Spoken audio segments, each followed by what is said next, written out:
This is the SRS Installation Guide by Shaw Performance Products.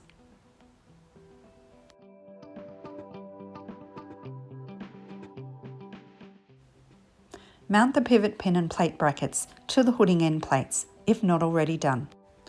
Mark the position for the hooding and screw the end brackets to the fixing post. Screw the hooding to the fixing point in 1000mm increments. For motorisation, drill your cable holes in the desired location. Remove the fabric tube from the packaging.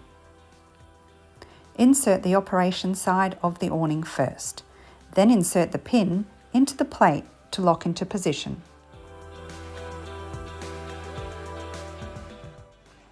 Line the channel up with the lug on the hooding.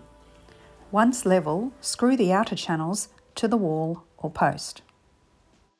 Screw in the channel every 400mm down the wall or post.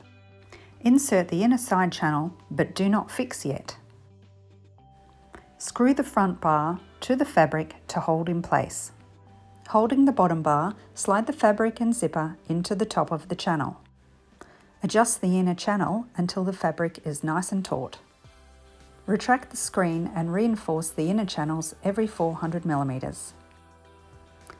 Extend and retract the screen several times to test tracking and program motor.